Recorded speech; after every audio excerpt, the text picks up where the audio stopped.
Hello friends, welcome to study bus. Generally जब मैं इस चैनल पे वीडियोस बनाता हूं तो उनका फोकस होता है कैट एग्जाम कैसे क्रैक करें, एमबीए के एग्जाम्स का स्ट्रक्चर क्या है, कट ऑफ्स क्या रहती है, प्रिपरेशन स्ट्रेटजी क्या होनी चाहिए।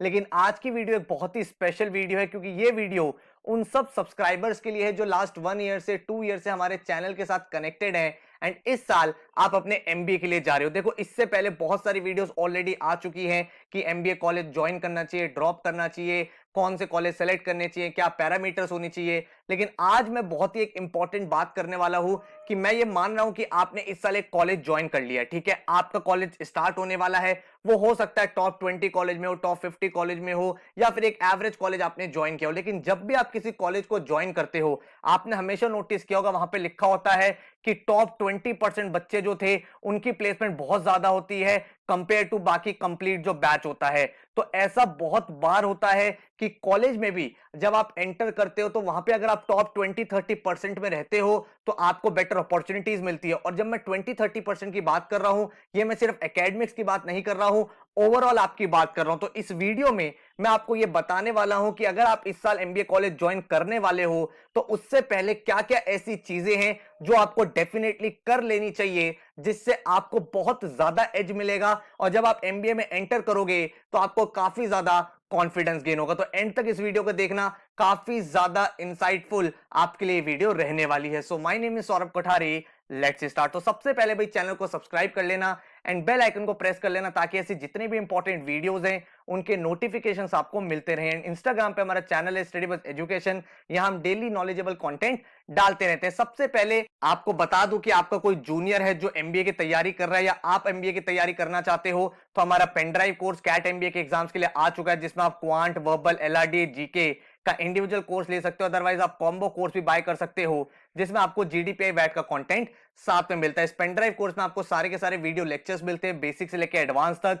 एंड आपका एक पोर्टल होता है जहां पे हर एक टॉपिक का टॉपिक वाइज टेस्ट होता है। आपको 24/7 डाउट फोरम मिलता है कि आप लेक्चर देख रहे हो, कोई क्वेश्चन सॉल्व कर रहे हो, कहीं पे डाउट आ गया तो आप पोर्टल पे पोस्ट कर सकते हो। इसके साथ ही जितने भी मेजर एग्जाम्स हैं उन सबकी टेस्ट सीरीज भी आपको मिलती है। तो कहने का मतलब, इस पेन ड्राइव कोर्स को करने के बाद ना ही आपको कोई कोचिंग चाहिए, ना ही कोई बुक चाहिए, ना ही अलग से कोई टेस्ट सीरीज चाहिए। तो अगर आप बाय करना चाहते हो तो हमारी वेबसाइट पे जा सकते हो studybus.co.in। जैसे आप परचेज करते हो विद इन 5 to 6 डेज आपके घर पे आपकी पेन ड्राइव किट आ जाती है। अगर आपको नंबर ऑफ मॉक्स देखने हैं तो इतने नंबर ऑफ मॉक्स आपको मिलेंगे। वीकली आपका करंट अफेयर्स का भी टेस्ट हुआ करेगा, टॉपिक वाइज टेस्ट आपको मिलते हैं with detailed analysis and solution. And साथ में आपका स्टडी प्लानर होता है जहां पे आप goals of the day set कर सकते हो, उसके बेसिस पे आप अपनी पूरी प्रिपरेशन को स्ट्रक्चर कर सकते हो। ये हमारा हेल्पलाइन नंबर है एंड इस हेल्पलाइन नंबर पे कांटेक्ट करके आप फर्दर डिटेल्स ले सकते हो। तो अब अगर मैं बात करूं सबसे पहले, तो भाई जब आप एमबीए ज्वाइन करते हो आपने मैक्सिमम लोगों से सुना होगा, अपने सीनियर से, बड़े भाई बहन से, कि यार एमबीए बहुत ही स्ट्रेसफुल रहता है, आपको पता भी नहीं चलेगा टाइम कहां चला गया। Back to back assignments, presentation, classes, lectures, guest lectures,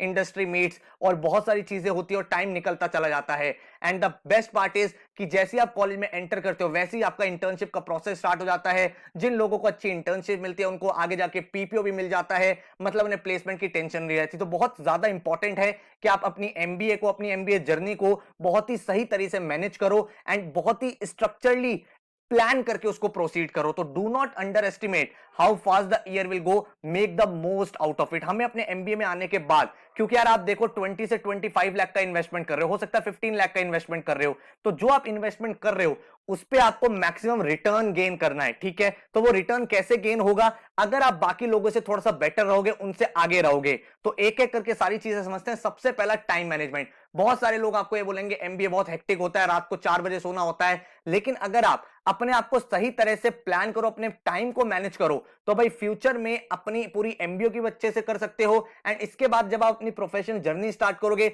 उसको भी सही तरह से मैनेज कर सकते हो, ठीक है।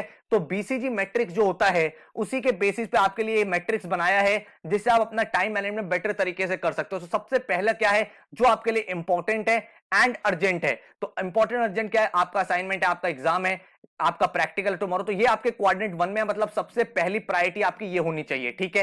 देन आपका क्वाड्रेंट 2 आता है, इंपॉर्टेंट है बट अर्जेंट नहीं है, मतलब 3 महीने बाद आपका कोई एग्जाम है, आपका वाइवा है, तो उसके लिए पहले से आपने प्लानिंग करनी स्टार्ट कर दी है कि ये प्रेजेंटेशन मुझे बनानी है, ये मुझे पढ़ना है। देन आपका थर्ड कंपोनेंट आता है, आपके लिए अर्जेंट है बट इतना इंपॉर्टेंट नहीं है। जैसे आपके फोन पे कोई कॉल आ गया, कोई एकदम से गेस्ट लेक्चर हो गया, कोई प्रेजेंटेशन हो गई, एंड देन आपका क्वाड्रेंट 4 होता है, जहां पे हम लोग देखते हैं जो हमारे टाइम वेस्टर्स होते हैं कि हम यार ऑनलाइन चले गए, व्हाट्सएप पे टाइम वेस्ट कर दिया, नेटफ्लिक्स पे मूवी देख ली। तो जब आप अपने क्वाड्रेंट 1 2 3 अचीव कर लो, उसके बाद क्वाड्रेंट 4 पे जाओ, जहां पे आपको क्या करना है, आपको बेसिकली अपने आप को रिवॉर्ड करना है। तो अगर आप अपने टाइम को मैनेज करोगे, अगर आप एक बहुत ही स्ट्रक्चर तरीके से चीजों को मैनेज करोगे, तो जो लोग ये बात बोलते हैं कि एमबीए में टाइम ही नहीं मिलता, इसका मतलब वो टाइम मैनेजमेंट बहुत पुअरली कर रहे हैं। ठीक है, तो यहां पे अगर आप अपनी चीजों को मैनेज करोगे, अपनी प्रायोरिटी सही तरह से सेट करोगे, तो डेफिनेटली आप बहुत ही स्मूथ तरीके से अपना एमबीए कर पाओगे। अगर मैं सेकंड स्टेप से आपकी बात करूं, तो बिल्ड बेसिक। जब आप एमबीए करने जाते हो, तो बहुत सारे ऐसे लोग होते हैं जो इंजीनियर्स होते हैं, बहुत सारे नॉन इंजीनियर्स होते हैं, या ह्यूमैनिटीज से होते हैं, आर्ट्स से होते हैं। तो आप ये समझो, जब आप एमबीए स्टार्ट करने वाले हो, तो आपके लिए कुछ कॉमन सब्जेक्ट्स हैं, चाहे आप मार्केटिंग में जाओ, आप फाइनेंस में जाओ, आप एचआर में जाओ। लेकिन जब आप फर्स्ट ईयर में होते हो, तो कुछ ऐसे कॉमन सब्जेक्ट्स हैं जो आपको पढ़ने ही होते हैं, जैसे आपका इकोनॉमिक्स हो गया, ठीक है, आपका अकाउंटेंसी के बेसिक्स हो गए, आपके मार्केटिंग हो गए। तो इन सबके बेसिक्स बिल्ड करना स्टार्ट कर दो। अगर आप भाई ऑलरेडी बीबीए बीएमएस के स्टूडेंट हो, तो ये सब्जेक्ट्स ऑलरेडी आपको आते हैं। लेकिन अगर आप इंजीनियरिंग बैकग्राउंड से हो, तो ये सब्जेक्ट का आपको बेसिक बिल्ड कर लेने चाहिए। आपको थोड़ा बहुत पता होना चाहिए कि भाई इकोनॉमिक्स में डिमांड सप्लाई क्या होता है, अकाउंटेंसी में डेबिट क्रेडिट का क्या मतलब होता है, जर्नल कैसे बनते हैं, लेजर्स कैसे बनते हैं, कैश फ्लो स्टेटमेंट का क्या मीनिंग होता है, मार्केटिंग में आपको पता होना चाहिए 4 P's ऑफ मार्केटिंग क्या होता है, बीसीजी मैट्रिक्स क्या होता है, पोर्टल 5 फोर्सेस एनालिसिस क्या होता है, शॉर्ट एनालिसिस क्या होता है। तो जब आपके थोड़े बहुत बेसिक्स बिल्डअप होते हैं और जब आप क्लास में एंटर करोगे, तो आपके लिए ऐसा नहीं होगा आप फर्स्ट टाइम से टर्म सुन रहे हो और आपको बहुत ज्यादा बर्डन लग रहा है। तो एमबीए स्टार्ट होने से पहले, आपका कॉलेज जून जुलाई में स्टार्ट होने वाला है, तो ये जो आपके पास टाइम है, ये गोल्डन अपॉर्चुनिटी है, इसका मैक्सिमम यूटिलाइजेशन करो, अपने बेसिक्स को बिल्ड करो। एंड जो लोग नॉन इंजीनियर है, जिन्होंने ये सब्जेक्ट्स ऑलरेडी पढ़े हुए हैं, भाई एक बार क्विक रिवीजन कर लो। आपको पता होनी चाहिए डिटेल में सारी की सारी चीजें, इकोनॉमिक्स की, अकाउंटेंसी की, मार्केटिंग की, एंड जो बेसिक बिजनेस स्टडीज की चीजें होती है, ब्रांडिंग में क्या डिफरेंस होता है, मार्केटिंग में क्या डिफरेंस होता है, सेलिंग में क्या डिफरेंस होता है ना। तो ये सारी चीजें अगर आप तैयार कर लोगे, तो बेसिक्स अच्छे होंगे, फाउंडेशन अच्छे होंगे, जब क्लास में एंटर करोगे तो बेटर तरीके से कंट्रीब्यूट कर पाओगे। नंबर 2 अगर हम लोग बात करें, तो start reading Mint. No matter इससे पहले आप कौन सा न्यूज़पेपर पढ़ते भी थे या फिर नहीं पढ़ते थे, लेकिन इस समय जब आप एमबीए करने जा रहे हो, तो majority of the B school जो हैं, जितने भी टॉप एमबीए कॉलेजेस इंडिया में, वो फोकस करते हैं न्यूज़पेपर पे, वो है मिंट। ठीक है, मिंट एक बहुत ही ब्यूटीफुल न्यूज़पेपर है, बिजनेस न्यूज़पेपर ये है। ठीक है, हिंदुस्तान टाइम्स का आता है, लेकिन बहुत ही ज्यादा सॉर्टेड न्यूज़पेपर है। ठीक है, जैसे हिंदू पढ़ते हैं या इंडियन एक्सप्रेस पढ़ते हैं, वो थोड़े से पॉलिटिकल होते हैं। लेकिन ये जो मिंट न्यूज़पेपर है, कोर बिजनेस न्यूज़पेपर है, इसमें आपको बिजनेस रिलेटेड न्यूज मिलती है। And the best part is कि मिंट में डेली जो फर्स्ट पेज होता है, वो हाफ फर्स्ट पेज होता है इतना, एंड उस पेज पे आपको डेली एक टॉपिक के ऊपर बात करते हैं, जैसे कभी आरबीआई का कोई भी एक इकोनॉमिक्स का टॉपिक, या कोई भी एक मार्केटिंग का टॉपिक, कभी स्टार्टअप्स के बारे में, कभी एंटरप्रेन्योरशिप के बारे में, कभी कॉर्पोरेट्स के बारे में। तो जितनी भी आपको नॉलेज की रिक्वायरमेंट है अपने कॉर्पोरेट के लिए, अपनी एमबीए जर्नी के लिए, उसके लिए मिंट बहुत ही ब्यूटीफुल न्यूज़पेपर है। तो जब आप एमबीए स्टार्ट करोगे, तब आपको ये न्यूज़पेपर रीड करने के लिए बोला जाएगा कॉलेज में, तो अभी से आप स्टार्ट कर सकते हो। ये न्यूज़पेपर आप रीड करो, काफी ज्यादा आप देखोगे कि आपकी पर्सनैलिटी चेंज हो रही है, काफी ज्यादा कॉन्फिडेंस बिल्डअप हो रहा है, बहुत ही अच्छे आर्टिकल्स आते हैं, काफी सारे ऐसे आर्टिकल्स आते हैं जो आपको सोचने पे भाई ऐसा लगेगा अच्छा ये भी एक पर्सपेक्टिव है, जिससे आप बेटर मैनेजरियल स्किल्स डेवलप कर पाओगे। ठीक है, अगर मैं मान लो आज की डेट में आपसे पूछूं कि टेस्ला का कॉम्पिटिटर कौन है, तो आप मुझे ऑटो मेकर्स दोगे, लेकिन मिंट में एक आर्टिकल आया था और वो ये था कि the biggest competitor of Tesla is not any automaker company but Apple. ठीक है, अब इसके पीछे क्या पर्सपेक्टिव था, एक डिफरेंट पर्सपेक्टिव था सप्लाई चेन का, डिमांड का, जिससे आपको एक बहुत ही ऐसी लर्निंग मिलती है जो जनरली बुक्स में आपको नहीं मिलती है। तो काफी अच्छा न्यूज़पेपर, आप इस न्यूज़पेपर को फॉलो करो, आप देखोगे आप काफी ज्यादा रेडी हो रहे हो। थर्ड जो इंपॉर्टेंट चीज आपको फॉलो करनी है, वो है एडवांस एक्सेल। भाई एक्सेल एक ऐसा टूल है, आप किसी भी स्ट्रीम में एमबीए करो, आप मार्केटिंग में करो, फाइनेंस में करो, एचआर में करो, ऑपरेशन में करो, एक्सेल एक ऐसा टूल है जो आपको रिक्वायर्ड होगा एमबीए में भी, एंड पोस्ट एमबीए जब आप कॉर्पोरेट में एंटर करोगे। तो मैं आपको स्ट्रांगली रिकमेंड करूंगा कि एक्सेल आपको इन एंड आउट आना चाहिए। ठीक है, अगर आपको एक्सेल आता होगा, आप देखोगे जो आपके बाकी फ्रेंड्स हैं, आपके जो कॉलीग्स हैं, उनसे बेटर आप परफॉर्म कर पा रहे हो। और ऐसी चीजें जब आती है ना, तो इंटर्नशिप्स के लिए जब कंपनीज आती हैं या हायरिंग के लिए जब कंपनीज आती है, तो आपको थोड़ा सा एज मिलता है कि आपके पास कोई ऐसी स्किल है जो उनकी कंपनी में चाहिए। तो इसीलिए एक्सेल सीखने का टाइम अभी आ गया है। अगर आपको पूरा इन एंड आउट आता है, वेल एंड गुड है, नहीं आता तो आप किसी भी प्लेटफॉर्म से सीख सकते हो। मेरा भी जो प्लेटफॉर्म है स्किल बस, उस पर हमारा एडवांस एक्सेल का बहुत ही अच्छा कोर्स है, बहुत सारे लोग इस कोर्स को कर रहे हैं,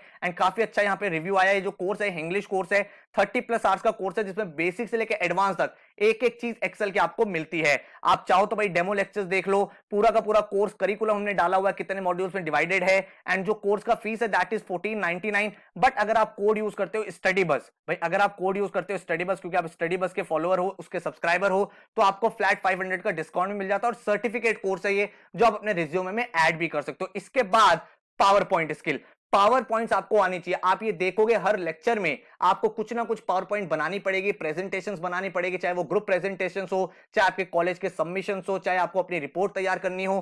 पावर पॉइंट एक ऐसा टूल है जो आपके एमबीए की 2 साल की जर्नी में साथ रहने वाला है, एंड बार बार इसका यूज होगा। तो जितनी अच्छी आप पीपीटीज बनाओगे, जितनी जल्दी आप पीपीटीज बनाओगे, आप काफी सारे लोगों को मैं देखता हूं वो पीपीटी बनाने में 3-4 घंटे लगाते हैं, बट काफी सारे लोग ऐसे होते हैं जिनको इन्फोग्राफिक्स वगैरह बनाना आता है, वो 10 मिनट में पीपीटी बना लेते हैं, और वो भी बहुत ही अच्छी, इतनी प्रेजेंटेबल लगती है, नीट एंड क्लीन लगती है। ये चीजें आपको हेल्प करती है। तो अगर आपको पावर पॉइंट आता है, वेल एंड गुड है, नहीं आता तो आप किसी भी प्लेटफॉर्म से सीख सकते हो। अगेन मेरा जो दूसरा प्लेटफॉर्म है उस पर भी हम पावर पॉइंट का कोर्स कराते हैं, पूरा फुल फ्लेजेड। अगेन इसमें आप जो कोड यूज कर सकते हो वो यूज कर सकते हो स्टडी बस, एंड ये सर्टिफिकेट कोर्स है, डाउट फोरम भी आपको मिलता है, एंड पूरे वीडियो लेक्चर बेसिक से advance along with the practical project, so that आपकी लर्निंग जो है प्रैक्टिकल तरीके से हो। अदरवाइज आप किसी और प्लेटफॉर्म से भी सीख सकते हो, कोई चैलेंज नहीं है, लेकिन आनी चाहिए ये स्किल्स, ठीक है। इसके बाद अगर मैं बात करूं फिफ्थ, वो है do a short term course. जिस फील्ड में आप एमबीए करने का प्लान कर रहे हो, लेट्स से आप फाइनेंस में जाना चाहते हो, आप मार्केटिंग में जाना चाहते हो, आप एचआर में जाना चाहते हो, ऑपरेशन में जाना चाहते हो, उसके रिस्पेक्ट में आपका कोई ना कोई एक कोर्स होना चाहिए। इसका एडवांटेज क्या होता है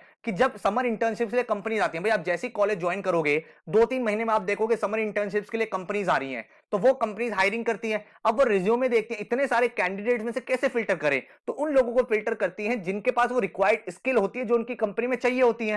तो लेट्स से आप फाइनेंस में जाना चाहते हो, तो आप फाइनेंशियल मॉडलिंग का कोई कोर्स कर सकते हो, ठीक है। आप मान लो स्टॉक मार्केट का कोर्स कर सकते हो, जो फाइनेंस में जाना चाहते हैं, ठीक है। जो मार्केटिंग में जाना चाहता है, आप डिजिटल मार्केटिंग कर सकते हो, तो डिजिटल मार्केटिंग में आप मार्केटिंग भी सीख रहे हो और ऑनलाइन मार्केटिंग और अच्छे से सीख रहे हो। उसके बाद आप मार्केटिंग मैनेजमेंट का कोई कोर्स कर सकते हो, ठीक है। अगर आप एचआर में जा रहे हो, आप बिजनेस कम्युनिकेशन का कोई कोर्स कर सकते हो, क्योंकि आपको पता होना चाहिए नेगोशिएशंस कैसे होते हैं, मीटिंग्स कैसे होती हैं, इंटरव्यूज कैसे होते हैं, ये चीजें हेल्प करती हैं। आप ऑपरेशन में जाना चाहते हो, ऑपरेशन मैनेजमेंट का कोई कोर्स करो। तो कहने का मतलब ये, जो फील्ड आप प्लान कर रहे हो, जो भी फील्ड आप प्लान कर रहे हो, उससे रिलेटेड एक शॉर्ट टर्म कोर्स करोगे तो आपको डेफिनेटली एक एज मिलेगा जो लॉन्ग टर्म तक आपके साथ रहेगा। तो अगेन अगर आप ये कोर्सेज करना चाहते हो, हमारे प्लेटफॉर्म पे skillbuzz.in पे बहुत सारे कोर्सेज है। अदरवाइज दुनिया भर के प्लेटफॉर्म है जो आपको स्किल्स सिखाते हैं, छोटे छोटे कोर्सेज कराते हैं। जहां पे भी आपको अच्छा लगता है वहां पे जाओ, सीखो। अगर आप ऐसे फील्ड में आगे जाना चाहते हो, बिजनेस एनालिटिक्स वगैरह में, मशीन लर्निंग, डेटा साइंस, ऐसे कोर्सेज भी कर सकते हो।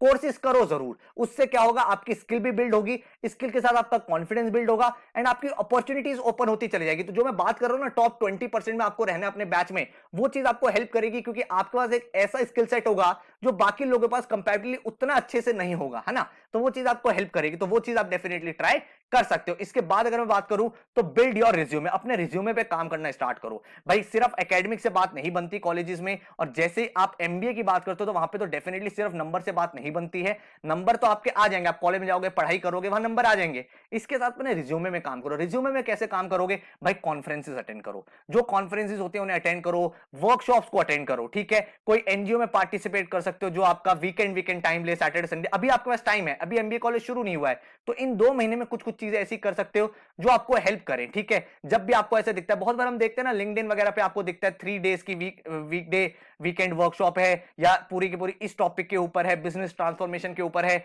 या कोई इवेंट हो रहा है जिसमें बहुत बड़े बड़े स्पीकर्स आ रहे हैं। ये चीज आप मेंशन करते हो अपने रिज्यूमे, आप बताते हो मैंने ये 3 दिन की कॉन्फ्रेंस अटेंड की थी, मेरी ये लर्निंग रही थी, तो पता चलता है आपका एक लर्निंग एटीट्यूड है। वो कंपनीज प्रेफर करते हैं उन चीजों को। तो अपने रिज्यूमे पे काम करना स्टार्ट करो। आपने कॉलेजेस में कौन से प्रोजेक्ट किए हैं, उसके अलावा आपने इंटर्नशिप्स कौन सी की है, आपने लाइव प्रोजेक्ट्स कौन से किए हैं, ये सारी चीजें आगे जाके बहुत ज्यादा एक्सपोनेंशियल लेवल पे हेल्प करती हैं, ठीक है। तो इन चीजों पे थोड़ा सीरियस हो जाओ। इसके बाद अगर बात करूं तो नेटवर्किंग करना बहुत इंपॉर्टेंट है।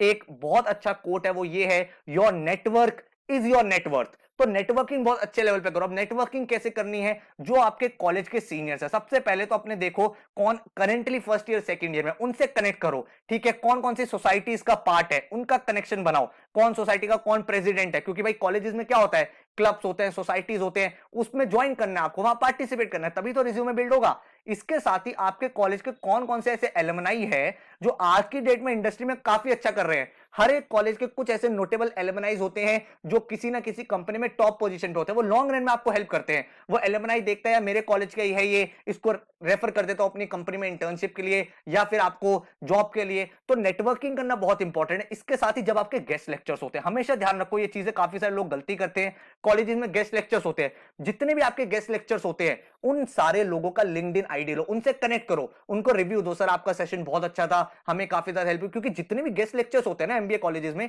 वो हमेशा इंडस्ट्री एक्सपर्ट्स लेते हैं। इंडस्ट्री एक्सपर्ट का क्या मतलब हुआ, वो इंसान किसी टॉप लेवल पोजीशन पे होगा किसी कंपनी में, तो वो आगे जाकर आपको काफी ज्यादा हेल्प कर सकता है। तो नेटवर्किंग जरूर करनी है। ऐसा नहीं करना गेस्ट लेक्चर है तो सिर्फ अटेंडेंस के लिए जा रहे हो, नहीं। अब आप वो चीज से निकल चुके हैं, यार ये सब ग्रेजुएशन में अच्छा लगता है, लेकिन जब आप एमबीए में आ जाते हो, now you have to make most out of it. ऐसा नहीं है कि बस आ गए अटेंडेंस के लिए लेक्चर्स करो, no, now you are responsible for your own career, now you are responsible for the opportunities you create, right. तो उस केस में आपको मेक श्योर करना है, कभी भी गेस्ट लेक्चर आ रहा है, कोई बाहर से आ रहा है इंसान, कोई इंडस्ट्री का एक्सपर्ट आ रहा है, आपके कॉलेज के प्रोफेसर कौन कौन है, उनसे नेटवर्किंग करो, उनको अपने लिंक्डइन पे ऐड करो। तो अपनी एक लिंक्डइन प्रोफाइल डेफिनेटली बनाओ, एक लिंक्डइन प्रोफाइल बनाओ बहुत नीट एंड क्लियर, उसमें सारी की सारी चीज अपडेट करो। लिंक्डइन आज के में काफी अच्छा टूल है लोगों से प्रोफेशनली कनेक्ट करने का, तो यहां पे जाके आप थोड़ी सी मेहनत करो। इसके बाद अगर हम बात करें तो पार्टिसिपेट करना है आपको, केस स्टडीज में आपको पार्टिसिपेट करना है, बिजनेस कॉम्पिटिशन में आपको पार्टिसिपेट करना है। अब पार्टिसिपेट कैसे करना है, कुछ वेबसाइट्स है, जैसे एक वेबसाइट है डेयर टू कॉम्पीट, एक वेबसाइट है नोआ फेस्ट। यहां पे क्या होता है, जितने भी टॉप इंस्टीट्यूट्स होते हैं, चाहे वो आईएम्स हो या बाकी अदर कॉलेजेस, वो अपने इवेंट्स को यहां पोस्ट करते हैं। इसके साथ ही जो बड़े बड़े कॉर्पोरेट होते हैं, ठीक है, बड़े बड़े जो कॉर्पोरेट होते हैं जैसे ईवाई हो गया, एक्सेंचर हो गया, ये अपने भी कॉम्पिटिशन्स कराते हैं। अब लेट से ईवाई का एक कॉम्पिटिशन होता है केस स्टडी कॉम्पिटिशन, का बहुत फेमस कॉम्पिटिशन है, हर साल होता है इनका ये कॉम्पिटिशन। और मान लो आपने इस कॉम्पिटिशन में पार्टिसिपेट किया, आपको कुछ अवार्ड मिला, एंड कल को ईवाई ही आपके कॉलेज में हायरिंग करने आ रही है और आप बताते हो मैंने ये केस स्टडी कॉम्पिटिशन जीता था ईवाई का, तो एक अलग इंप्रेशन बनना है ना, वो आपको एक एज मिल रहा है उस चीज का। और इसी तरह से बहुत सारी कंपनीज के, कभी आईटीसी के, कभी एक्सेंचर के कॉम्पिटिशन्स होते रहते हैं, इनमें पार्टिसिपेट, बिजनेस केस स्टडीज में पार्टिसिपेट करो, कॉम्पिटिशन में पार्टिसिपेट करो, कोई इवेंट होता है डिफरेंट कॉलेज का, वहां पार्टिसिपेट करो। जहां पे भी जीतो उन सब चीजों को आप अपने रिज्यूमे में मेंशन करोगे तो आपका प्रोफाइल बिल्ड भी हो रहा है, रिज्यूमे बिल्ड भी हो रहा है, ठीक है। तो ये मैंने आपको कुछ इंपॉर्टेंट चीजें बताई है। आई होप आपको ये वीडियो हेल्पफुल लगी होगी। डेफिनेटली अगर आप एमबीए प्लान कर रहे हो तो यहां से आपने कुछ ना कुछ सीखा होगा। अगर आपको ये हेल्पफुल लगा तो नीचे कमेंट करके जरूर मुझे बताना कैसा रहा आपका पूरा का पूरा रिस्पॉन्स इस वीडियो का। इसके अलावा कुछ और जानना चाहते हो, सीखना चाहते हो, वो भी कमेंट कर दो, मैं कोशिश करूंगा उसके ऊपर भी आपके लिए वीडियो बना दूं। So all the very best, thank you so much.